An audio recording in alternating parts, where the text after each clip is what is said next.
Corey, I was nervous the entire time Mikolas was pitching. It wasn't all soft contact, but he got it done in the end. Yeah, sometimes with Mikolas, it's like whatever the contact is, it seems to go where the fielders aren't.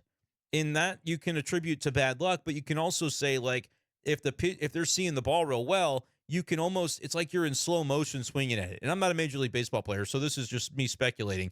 But the way it feels watching it sometimes is when a guy is hittable, it doesn't necessarily mean you're hitting home runs off of him every single time. The other angle of that is you're just getting kind of singled and doubled to death because they're able to spot your pitches up and put them where they want to. That's kind of what it looked like for Waino last year a lot of times, right? Like you could say, well, gosh, I gave up 5 hits in a row. They were all singles. Yeah, but your pitches aren't doing anything. So it's still a reflection of how you're pitching when that's going on. And it was. Waino didn't pitch well last year. In the case of Mikolas today, that's what I was seeing from him early on in the game. And then I don't think guys were able to square him up as easily, and he got better as the game went tonight. But you're right, Corey. Like early on, I thought, man, this could be another one of those Dodgers outings that he had, and it didn't end up being that way. He really settled in nicely. Brian, welcome into the stream. Offense coming alive, pitching looking better. Love to see it. Like to see Miles work on some chase stuff a little more, but overall, a better start for him this outing. And Kittredge was a great pickup. Yeah, Miles is never going to be a big strikeout guy. He was one of the lowest strikeout rates in Major League Baseball the last year, and I think it's just going to be kind of what he is because it wasn't all too dissimilar to what he had been previously when he was having good years.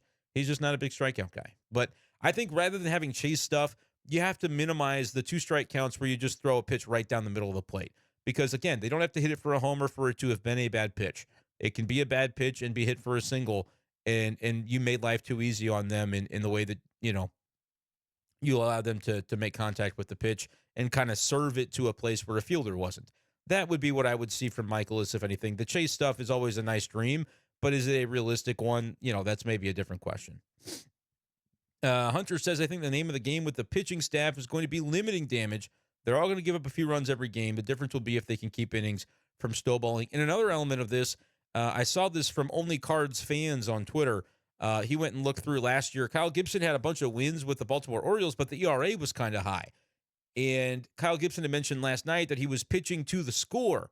Cardinals had a nice lead, and so he was willing to throw a few more strikes to a guy like Tatis Jr. and burned him for a home run as a result, and that was the second run that he gave up. But it's not a run that impacts the Cardinals because they win the game, and Kyle Gibson, as a result of being a little bit more efficient, being willing to throw more strikes and maybe get burned on one if it's a solo home run, allows him to complete 7 innings, which is something that had a lot of value to the Cardinals yesterday. So this idea that you can almost, if the offense does its job, you can pitch to the score and be somebody that gets deeper into the game as a result, even if it's something that causes you to end up giving up some runs here and there with some solo shots. So I thought that was interesting. Korn is asking for permission to call Tink Kent's stink as an inside joke because on the last podcast or live stream, he was asking about stink, and it was simply a typo. He wasn't trying to talk smack on the Cardinal prospect. But wouldn't it be nice, as we're talking about Tink Kent's, wouldn't it be nice to see one of those guys, whether it's Tink Kent's or Cooper Jerpy or Tekoa Roby or Gordon Graceffo or Michael McGreevy, like the Cardinals need 1 or 2 of those guys to turn into like a number 3 starter by August. You know what I mean? Like a guy that you can bring up to the big leagues and he can just be solid. I will throw Zack Thompson into that boat as well because he's in the rotation right now. But if you're mentally cataloging Zack Thompson, do you consider him like a quality number 3, or are you considering him like the number 6 that's just trying to catch on? Because that's kind of still, I think, where a lot of people have him in their minds. That may be where he deserves to be, but I think he can pitch better than that. He's got some good stuff.